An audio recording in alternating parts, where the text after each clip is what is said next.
Shruti, speech title is Amba and Bhishma, the play.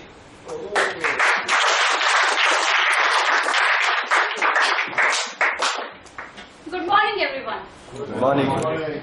Let's go back in time and hear a story from Mahabharata that most of you must have heard. It's the play that I'm going to present in front of you, Amba and Bhishma. Bhishma made Vichitravirya king of Hastinapur. And one day, Queen Mother called Bhishma to discuss an important matter. So Bhishma went and asked, "Mother, did you call me?" "Yes, Bhishma." "What's the matter, Mother?" "Bhishma, don't you think that Vichitravirya should get married now?" "I was about to suggest same, Mother. So what do you have in mind?" 3 daughters of King of Kashi, Amba, Ambika and Ambalika, would be choosing their husband soon in a ceremony at Kashi. So why don't you take Bhishma there? "I will certainly take him there, but let's get the invitation first. We don't have the invitation as yet, but as soon as I receive it, I'll make sure that I'll take him there." "That's fine, Bhishma." But little did they know that in Kashi, scene was totally different. King of Kashi was talking with his Prime Minister. "For my daughters, invite all kings and princes of India, but don't send invitation to Hastinapur." The Prime Minister said, "Why?"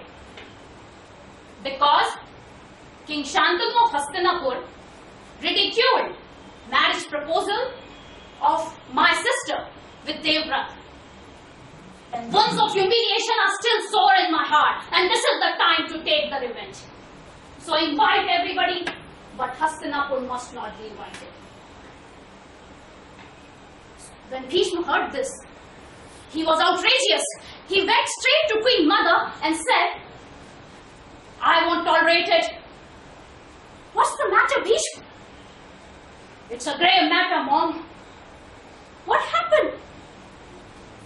"Everybody is invited, and seems like King of Kashi had forgotten the bond of friendship that we have once, and they have forgotten to invite us."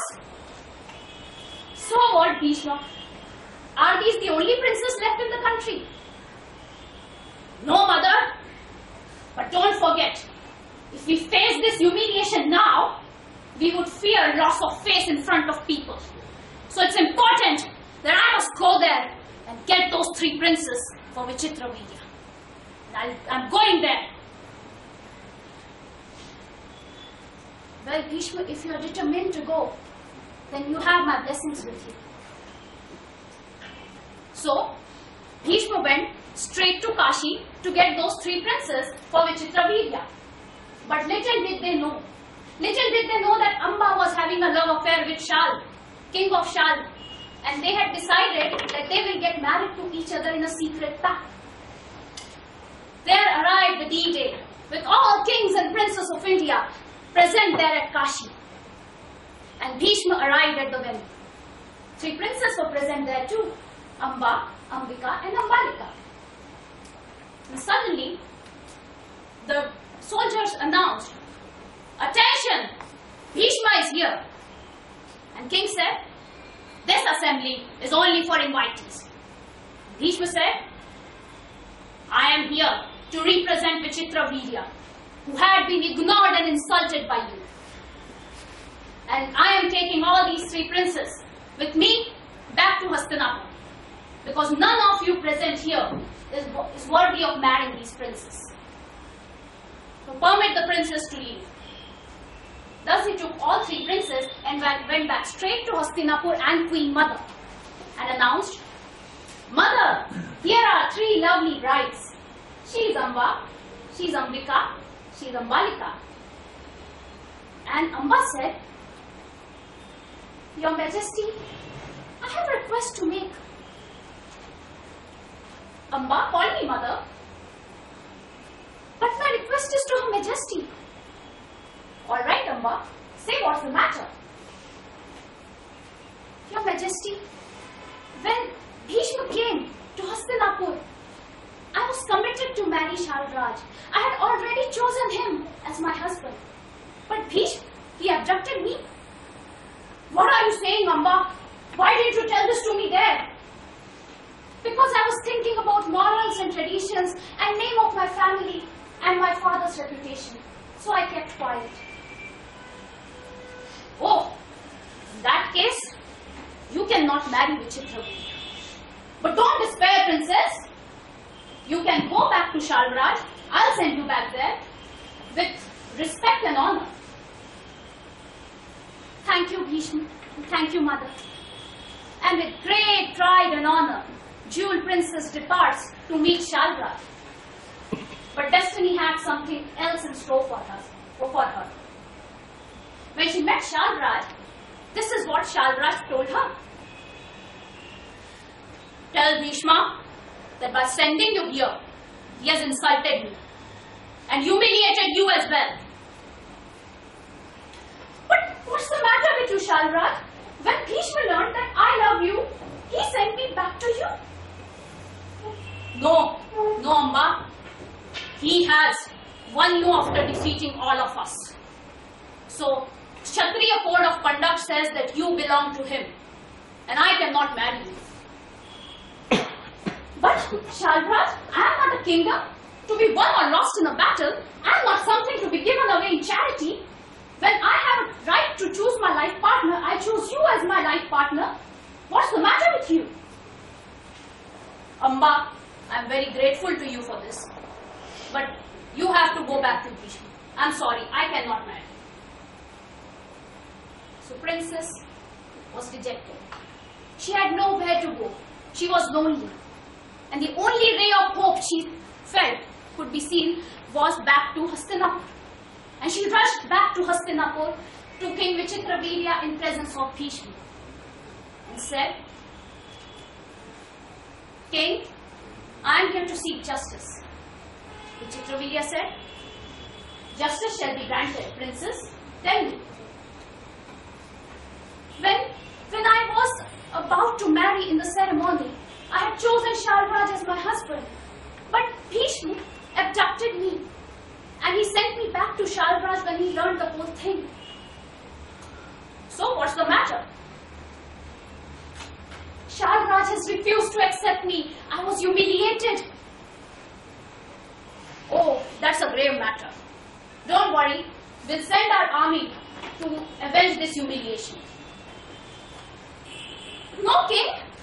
It's not a matter of humiliation. Why are you sending your army to Shalraj or King of Shalraj? Because he is nowhere at fault. The fault is of Bhishma. What are you saying, princess? Bhishma can never insult anybody. Look, King, I am the one who was insulted. And only I can tell that who has insulted me. And Bhishma has insulted me. Because he sent me back to Shalraj and I was insulted there.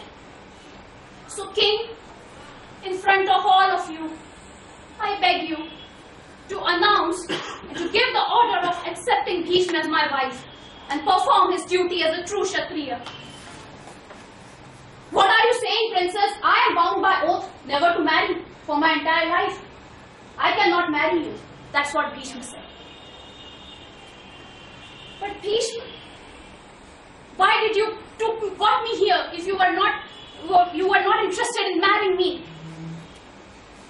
I had already announced there that I was representing Vichitravirya.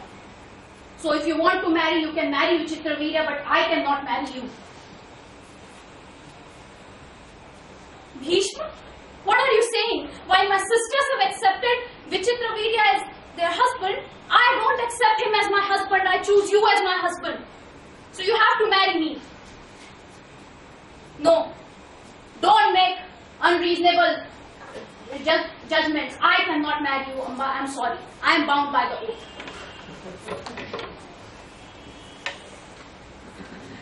Bhishma, beware! Beware of a wounded female serpent, a wounded tigress, and a woman who is humiliated. You are bound by the oath that rescued me me from my predicament. So today, with King as my witness, and with all of the people who are present here in the court as my witness, I too take an oath, Gangaputra Bhishma, of taking revenge from you. And if I were to bond over and over and over again, I will do so. But one day, I will be cause of your death. She was like an angry serpent in a beautiful forest. Amba departed the court. She departed the court with the decision to take revenge. And as this is history, so it was well known that after that Amba committed suicide, and she went and she prayed to Lord Shiva, and she was born again as a man, Shikhandi, and then she took revenge. In the Mahabharata, she was the cause of Bhishma's death. So this is the story of Amba that really has a lot of learnings for us. And when I start thinking about the whole story, there's one question that came to my mind when I read the whole story. Then there's an essence that's hidden in the story, and that is that though Indian traditions and morals, they provide us a meaningful way to live. They provide an individual the way that a person should choose to lead a life with a purpose, a life with a meaning, a life with a lot of learnings. But sometimes these traditions, they become so stringent, especially for women of India, because they are not allowed to express their wishes, they are not allowed to speak out. As in the case of Amba, when she kept quiet when Bhishma abducted her, just because she thought of her family reputation, her morals, her tradition, so she just kept quiet. So in the whole thing, what happened that if she would have spoken out, or if any woman tried to speak out, then she's looked down upon, she's mocked at, she's humiliated. So today I want to ask all of you a question. Whose fault was it? Were it deadly deeds of destiny? Was it Amba itself who kept quiet when Bhishma abducted her? Or were it traditions and morals that led to her fateful future? Over to you, Toastmaster.